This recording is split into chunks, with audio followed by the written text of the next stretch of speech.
கொஞ்ச நாளா நான் சோஷியல் மீடியால கேட்டுக்கிட்டு இருக்கிற ஒரு வார்த்தை என்ன அப்டின்னா, தற்குறி கூட்டம், அணில் கூட்டம்.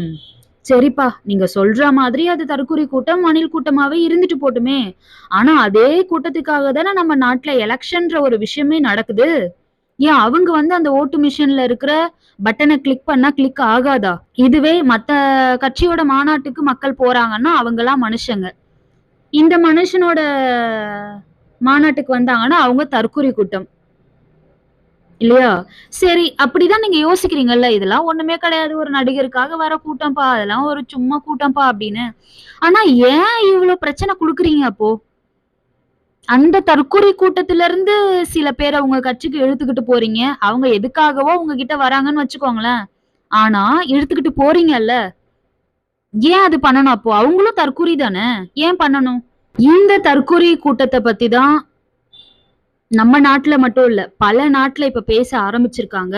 இந்த தற்குறி கூட்டத்த பார்த்து தான் எல்லா கட்சிக்காரங்களும் இப்ப பயந்து நெகட்டிவா ஸ்ப்ரெட் பண்ணிக்கிட்டு இருக்காங்க.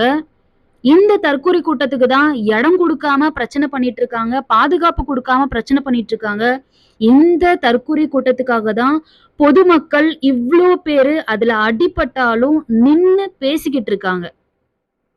இதே தற்குறி கூட்டம் தான் எந்த கட்சிக்காரன் கூப்பிட்டாலும், எவ்ளோ காசு குடுத்தாலும், மிரட்டினாலும் அதுக்கெல்லாம் போகாம டிவிகே, டிவிகேன்னு பல இடங்கள்ல கத்திக்கிட்டு இருக்காங்க. அதே பைத்தியக்கார தற்குறி கூட்டம் தான். ஃபேக்ட் என்னன்னா, எத்தனையோ கட்சி மாநாட்டுக்கு ரூ. 100 ரூ. 200 குடுத்து, பிரியாணியும், கோட்ரும் குடுத்து, வண்டியில ஆள வச்சு கூப்ட்டு வர மாநாடு தான் இங்க எத்தனையோ நடந்திருக்கு. இதுக்கெல்லாம் ஆதாரம்னு சொல்றதுக்கே ஒண்ணும் இல்ல. உங்களுக்கே அதெல்லாம் தெரியும்.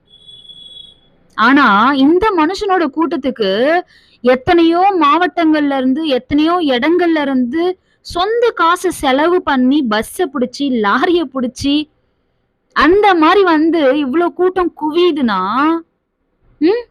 அப்போ கொஞ்சம் காண்டு ஆக தானே செய்யும். அப்ப இதெல்லாம் பார்த்தா உங்களுக்கு எரிச்சல் ம். இப்படியெல்லாம் பேச தானே தோணும்.